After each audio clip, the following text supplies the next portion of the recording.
So stock futures are collapsing in overnight trading and gold is breaking out to record all-time highs. Hey everybody, Smart Silver Stacker here. Hope you're doing well. So I want to talk to you briefly about the fallout from the Liberation Day tariff announcement that Donald Trump made today, starting at 4 p.m. following the close of markets, because it's looking like the fallout may be very significant for the stock market, for the value of the US dollar. In fact, the dollar may be liberated from its status as the world reserve currency as a result of this. Also, there may be some significant impacts on the precious metals here. So we won't know the full impact for days and weeks and months to come. And at the very least, we need to wait until markets open tomorrow to know the real damage that's been caused here. But the takeaway is that the tariff announcement from Donald Trump was much more aggressive than markets had anticipated. There's a 10% global tariff being implemented here, and we're still, I think, waiting for a little bit of clarity as to exactly what this is going to look like when fully implemented. But obviously the markets were pretty unhappy about this development. Looking here, you can see the aftermarket trading. We saw the value of the NASDAQ plummeting, and currently the NASDAQ is down 3.36% in this overnight trading. The Dow and the S&P also taking a major hit here. And perhaps the real news is in the precious metals. We got gold, despite the bloodbath seemingly in stocks following this tariff announcement. Gold is once again at a record all-time high. Following this announcement, gold had its highest close on record. Gold closed at 31.38. Now we're officially in the Thursday session here, as you can see on this chart over at TradingView.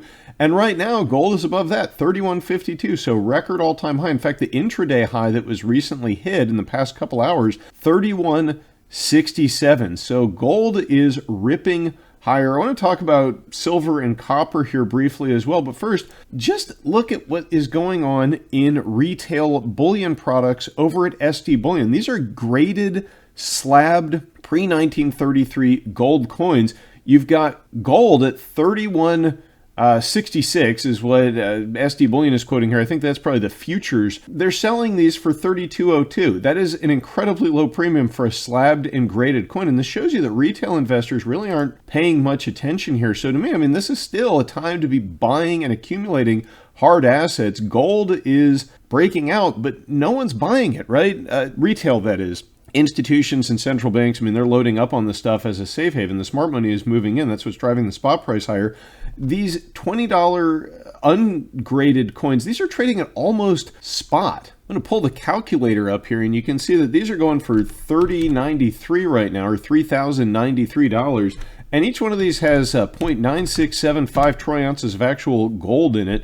So the price you're paying for a pre-1933 Liberty Double Eagle gold coin right now is less than 1% over spot. I mean, that's an incredibly low premium, and that shows, despite the fact that gold is breaking out the way it is, retail investors are asleep at the wheel and they are not paying attention. And, you know, this is the gold to silver ratio.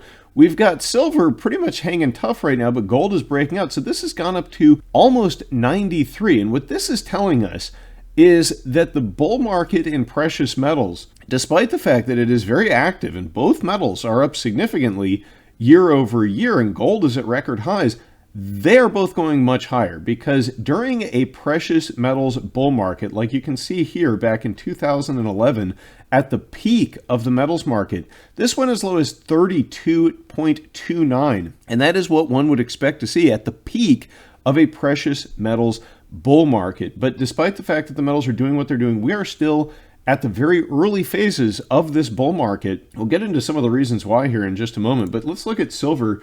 Silver is down right now in the overnight trading about 0.4%. And you can see it did drop a bit earlier, but it has recovered off the lows. Good news for silver, because, you know, silver is both a precious metal and an industrial metal. And the fact that it seems more or less unfazed by this tariff announcement, despite the fears of an economic slowdown, as evidenced by the bloodbath that we are seeing in overnight trading in the stock market. Silver is hanging tough, unlike copper. Copper is down over 2%. Now, copper primarily an industrial metal, so this gives you an idea of what's going on with fears about the global economy and the U.S. economy and the potential reduction in economic growth that may result from this very aggressive tariff plan which Trump has announced. But silver, again, hanging tough here. And I think this is a really good sign for silver. Gold breaking out to all-time highs. This convinces me that silver is still a buy here and that eventually silver is going to overcome the resistance in the $34 to $35 range. It's only a matter of time. And when it does, it's going to move very quickly. That is my take, at least. And even though it is slightly in the red here, again, I view this price action as being a very good sign for the silver market when you look at the situation in its totality. Now, let's look at yields here.